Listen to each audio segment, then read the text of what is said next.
Next time. You get me? You get me?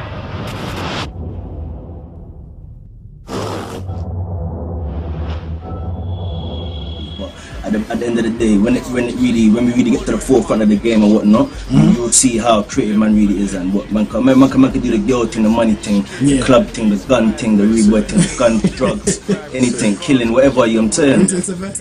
Assalamu alaikum wa rahmatullahi wa barakatuh. My name is Bashir Abu Khadija Blendman. You might have known me before as dubble, and approximately 3 years ago, I done a documentary for Roadside2Islam about how I came to Islam. 3 years later, a lot's happened, and alhamdulillah, like I say, there was a lot of doubts. There was a lot of people were skeptical about the change. A lot of people thought maybe it was a phase and whatnot, but alhamdulillah, I'm still here by the mercy of Allah. SubhanAllah. When I did the documentary, technically it was maybe one of the worst parts of my life because I was going for a rocky marriage. I never had a job. I just lost my twin girls. My twin girls just died.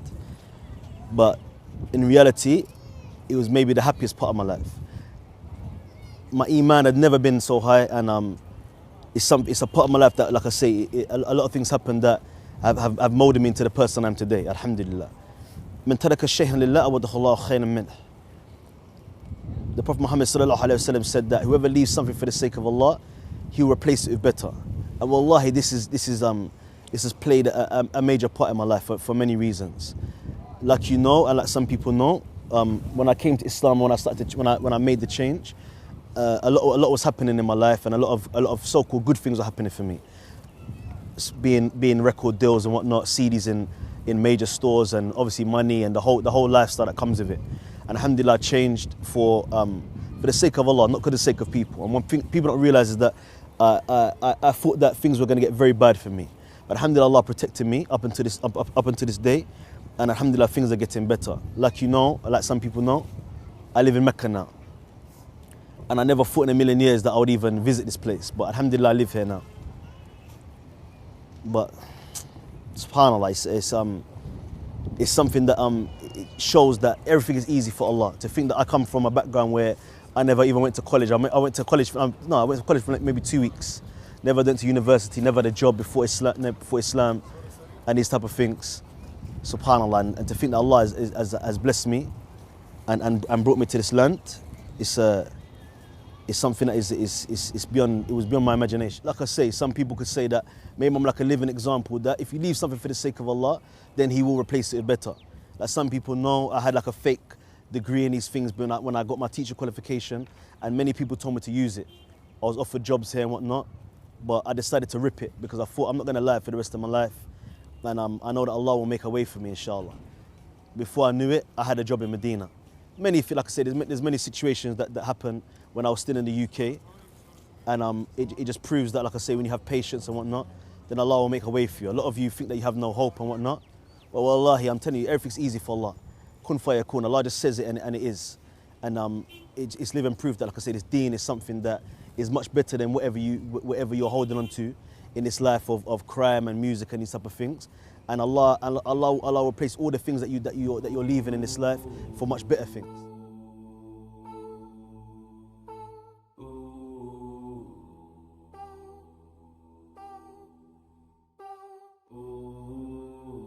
Came a long way from Guns and Roses. I was on them streets to Islam. Now I'm standing up like a soldier. Still greet my brother with a palm. Waiting on Judgment Day. Could have died in those streets we used to play.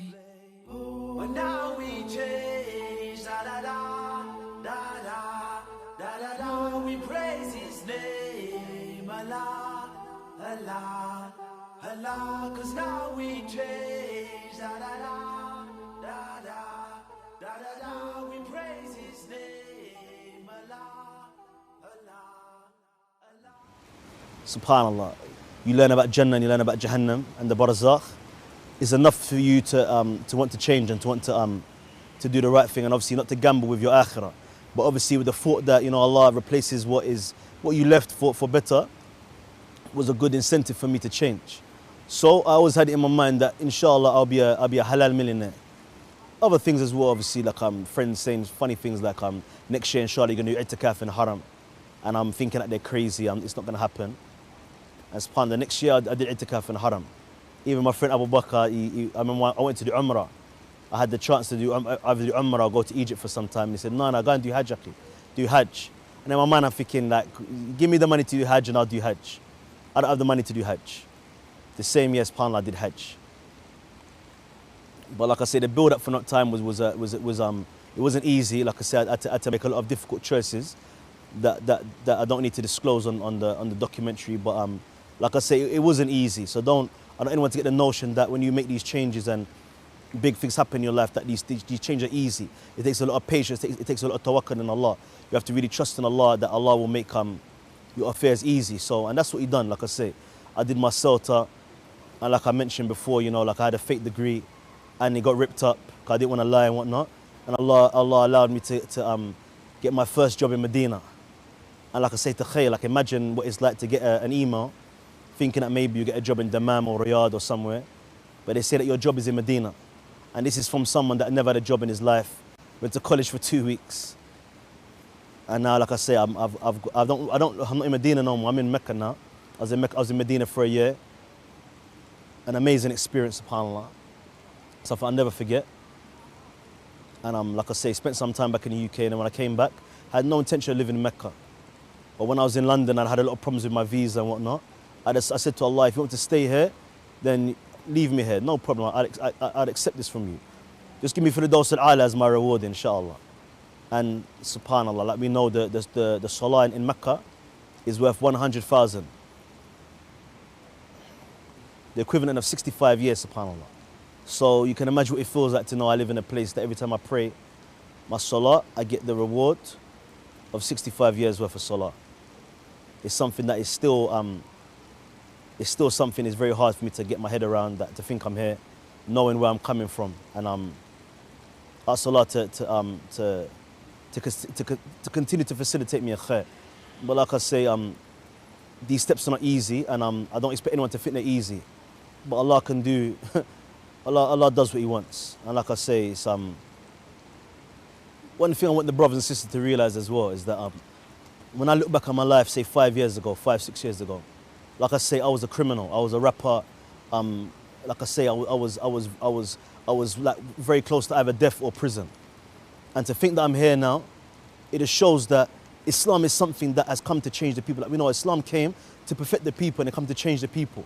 So if you're not willing to change yourself, you're not ready to even down to your mannerisms, even down to the way you speak, the way you walk, the way you dress, you should be willing to change if you want Allah to change your life. A lot of people, they're stuck in their ways. They want to still carry this kind of gangbanger mentality or this provocative woman persona, and they think Allah's going to change their lives. It doesn't work like that. You can't. I don't see you going from the nightclub or from the studio and coming straight to live in Mecca. And that's what a lot of these people expect, but it's not realistic. So like I say, one thing that is very important for the people to understand, that you have to be willing to change. Like a lot of the brothers that you know that have come to Islam and Allah has blessed them with good lives now, they were totally different people before. They changed the way they speak, they changed the way they dress, the way they act, the way they deal with the people.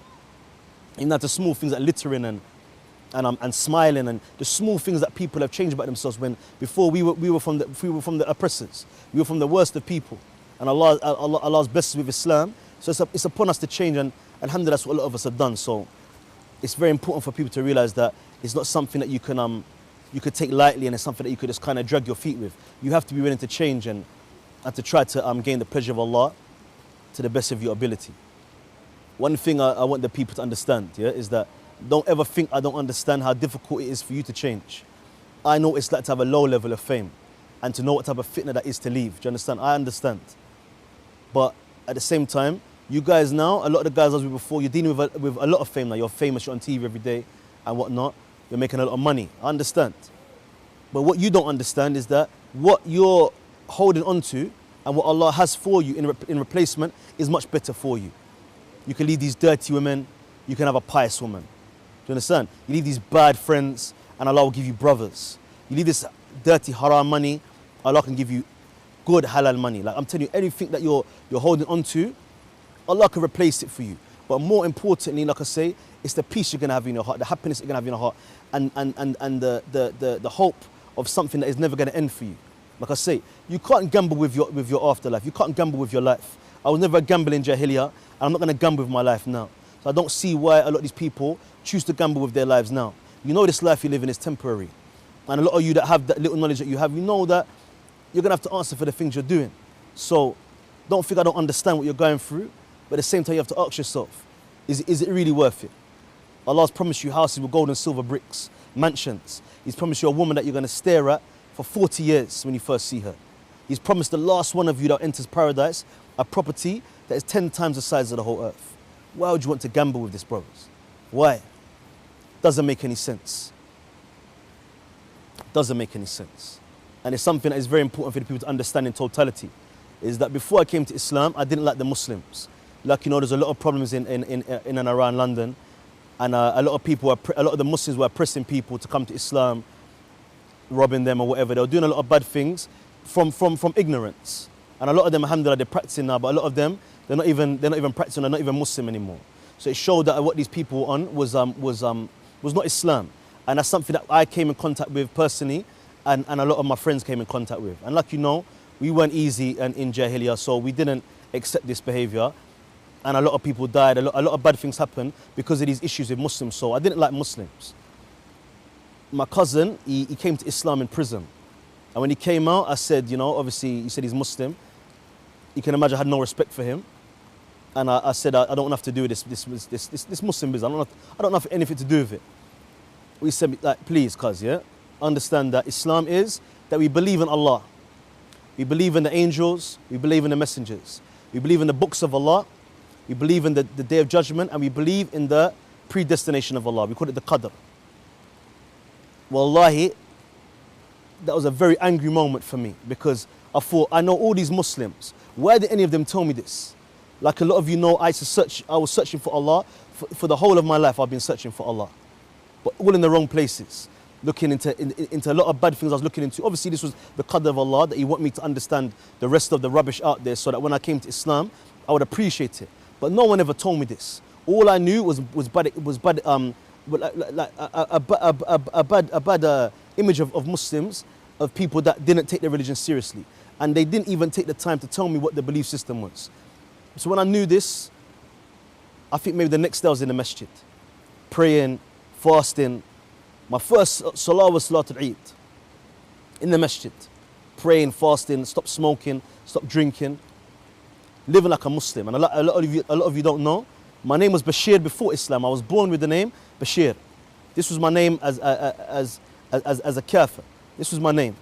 So when a friend of mine, his mother, saw me one day, and she knows I go to the masjid, she knows I pray, she knows I fast and all these things, she knows my name is Bashir. She said, yeah, you're Muslim, aren't you, Bashir? You're Muslim. I said, no, I'm not Muslim. Like, my actions are of the Muslim, but I don't want to be a Muslim. I don't respect the Muslims. I don't want to be a Muslim. I just want to do the actions of the Muslim. She got very upset with me. Said, no, you have to take Shahada. You have to. How can you not be a Muslim? You have to take Shahada. So I said to her, don't worry, Mum. Tonight I'll pray Salat Istikhara. And inshallah, Allah will give me an answer in my dream, inshallah. And like, you know, Salat Istikhara is something that's known to the Muslims. But like I say, this was the level of my Islam before I even came to Islam. Because I was practicing maybe like nearly a year before I even came to Islam. That night I had a dream. I don't know who it was, but I know who it was. But I was in my house and someone was speaking from the roof from above me, saying, Bashir, what's wrong with you? You're a Muslim. Khalas, you're a Muslim. What's wrong with you? The next day, I said, Ashhadu an la ilaha illallah, Ashhadu anna Muhammadan Rasulullah. But like I say, something I said before, and it just shows the fitrah of the human being, that Islam is something that's been put in us since we were born. And sometimes all you have to do is convey it to the person. Don't give people a bad impression of Islam, and take responsibility for yourself in regards to the people. Because if you call people to evil, you'll be rewarded for this. And if you call people to good, you'll also be rewarded for this. And one thing that you know that will be held accountable for on the Day of Judgment is the relationship we have with the non-Muslims and how we conveyed the deen to these people. If we did it, or if we didn't do it. So if you're one of the people that, like I say, are keeping people away from the deen, you need to be very careful and try to rectify your affairs, inshallah. Wallah, a lot of us, before Islam, this is all we needed. And obviously the guidance is from Allah. But I advise other people, like I said, to take heed from this, to know that you have to be very careful about how you convey Islam to the people. Not for no, like I say, you got to remember that the next project now, I will expand, but right now, it don't make sense, you know what I'm saying, because I'm not trying to be like this whole affiliation thing with other people, you know what I mean, there's a lot of politics going on. Yeah. My people you see me with, I don't care how long I've known you, not in a bad way, but if you got to put me blade or any mic, like vibe, I don't care how long I've known you. You know what I'm saying? It's one of them ones, so I'd rather just keep it with my people because it's very political right now. But Definitely at the same time, it's like I rate my people. I don't really rate everyone right now. It's not that bad. I don't rate everyone. I rate my niggas in it, so I'd rather keep it like that, innit? Not personal. What was Bashir like before Islam? I can say, you know, it was always, one thing about Bashir was always intelligent, innit? But, you know, we were just kind of like young youths on the road, you understand? Like, we was always kind of got distracted by them kind of things there. But, like, one thing I can always say about him, like I said, he was intelligent. So it's like, even before he got into Islam, you know, we would be doing whatever we was doing, keeping up whatever nonsense we was keeping up. But one thing, we would like go home and read up things and research things and always getting knowledge. You know what I'm saying? Some of the knowledge that we was getting may have been a bit off course, but we was always wanted to kind of learn, and it's kind of a thing that will probably surprise you about us, you understand? But, you know, like I said, we was young youths, we was on the roads, we was doing certain things we know we're not supposed to be doing, but yeah, man, Bashir, he was, you know, he's always been a good person, big heart, funny, do you understand? That's the kind of things that come into my head when I think about Bashir. We was more about money, do you understand? We was always trying to make money and stuff. Like, as you can see, another thing about his persona, he was flashy, he was about his clothes, he was about his jewels, do you understand? So, you know, that was the, you know, the B double kind of side of him, do you understand? So it's like, there's one thing I can definitely say about Bashir, like obviously, when I kind of first see him, obviously there was a time in South London, as everybody knows, well not South London, all of London, where, you know, like probably like early 03, 04, 05, when there was like a lot of young black youths kind of getting into Islam, some for the right reasons, some for the wrong reasons. But I remember when that period was happening, like, he wasn't really he was still in his Tottenham frame of mind, like, like, he didn't really take to it at first, do you understand? But one thing I can say about Bashir is like, when he did get into Islam, even when we were still doing madnesses, he would always stop to find time to pray. And I can, like, being in my house, you understand? We was together all the time, like, he used to come down to, like I said, he's got family and stuff, he used to come down, check me.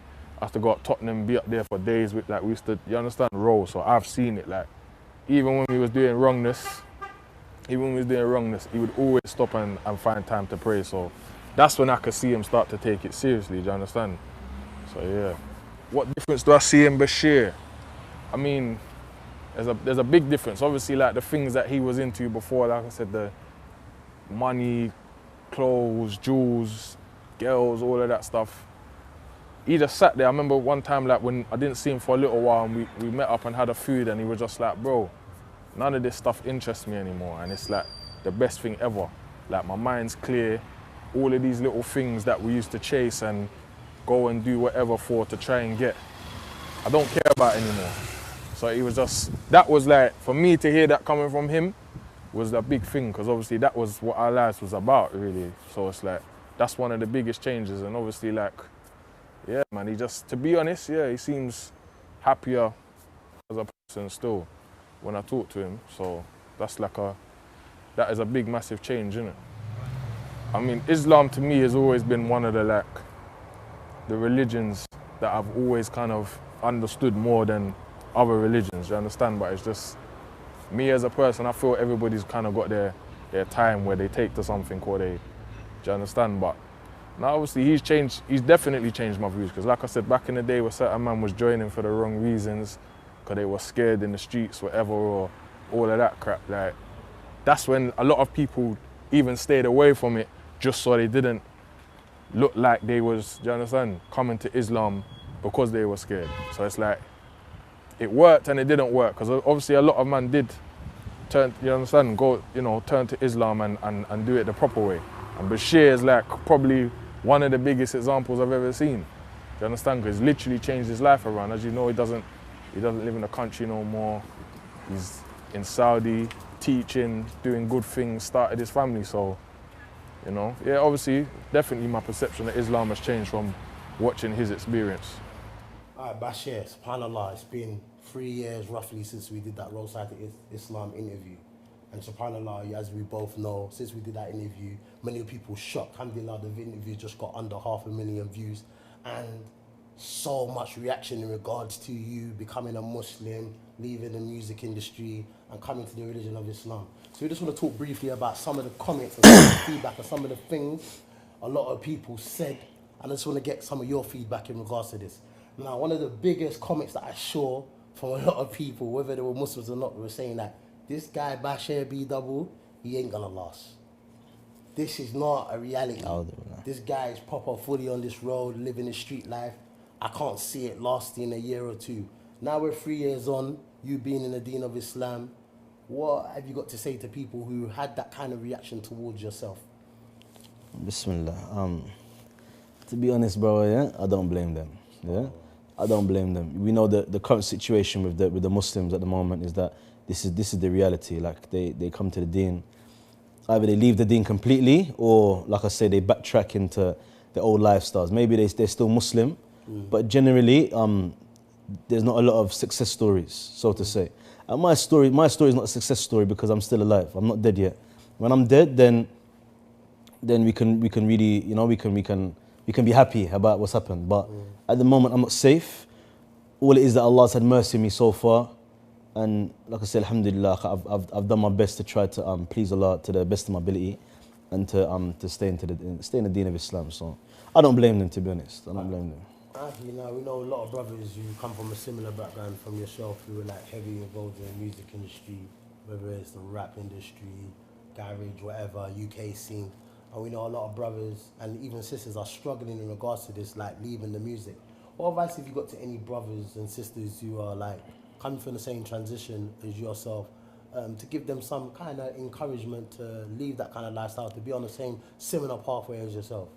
First and foremost, like I say, you and myself, we know, like obviously, no matter how, maybe not even yourself, but I know more so me. I know this is the case. People think that I'm not so understanding and I'm a bit, you know, a bit shadid, a bit firm with the people. It's only because I feared to go back to this life myself, and I don't want to put people in a situation where they think that it's okay what they're doing. Even though I understand what they're going through, I understand because we're all humans, but our soul is inclined to evil. So we're going to be inclined to do these things, and like I say, there is benefit in it in regards to the dunya. You become famous, you get women, you get money, you get to enjoy yourself, so on and so forth. What the situation is, the reality is that it's not light what you're doing. You promoting evil and violence and crime and sex and drugs and these type of things. You have to be accountable for all of this, do you understand? So it doesn't matter what we have to say about this situation. All they have to do is they have to be sincere and just check any book of shirk, any book of kufr, any book of major sins, any book of these situations, you understand? It's very easy to do light research in regards to the sins that they're doing. And when they understand the punishment that's involved in these type of sins they're doing and the repercussions that happens and the effect it has on the Muslims and the non-Muslims, they'll realize how severe the situation is. So like, it's not about what we've got to say, to be honest. You have to ask yourself, are you sincere? Do you want good for yourself? Do you want to go to Jannah? Do you want a good life now? Not just Jannah, but you want a good life in the dunya as well. Because most of these guys are not happy. And like I said, the only reason why I do come across so hard with these people, because these are not American guys, do you understand? These are not guys that are making money from music. These are guys that are just selling drugs and promoting it just to be famous on YouTube or whatever. A lot of these guys have never seen a penny from music. So what you're doing, you're showing that your level of insincerity is through the roof. Because I've been on the street before rap and all these type of things, driving a Corsa, selling a bag of guns every day, selling drugs, whatever. Do you understand? I didn't want no one to know what I was doing. I just wanted the money. So a lot of these guys say we're just doing it for the money. If you're doing it for the money, you just be on the road like everyone else, doing it quietly and getting the money. You won't be spending all of your money just to be famous. Do you understand? And that's what these guys, I'm telling you, the reality is that's what a lot of them are doing. They're not making a penny from the music. They're probably never going to make a penny from the music. They're just selling drugs and spending it on music videos to look famous and these type of things. So, and again, I understand why they do it. Because there's benefit. They can go to a nightclub, they can go on the street, everyone likes them, everyone knows them, everyone thinks they're rich. And sometimes people thinking you're rich is more fun than actually being rich. And that's the reality. Some people don't, like a lot of these rappers, even the famous American ones, they don't have any money, but everyone thinks they have money. It looks like they have money. They have the things that necessitate you thinking they have money. So sometimes it's more fun than the man that's a millionaire that wears a tracksuit and, you know what I mean, he drives a normal car. Yeah. Like how, like I said, I'm not saying he was millionaires, but we made money. Quietly, do you understand? So this is a situation. Like, what we have to do is be sincere. If you don't want good for yourself, if you don't want to go to Jannah, then that's your business. But if you want good for yourself, you want Jannah and these things, just do what we've done. We took time, we begged Allah to guide us, we asked, we made a lot of dua, we tried to rectify our situations, and we tried to seek knowledge. And the rest is with Allah. That's the best advice I can give, to be honest.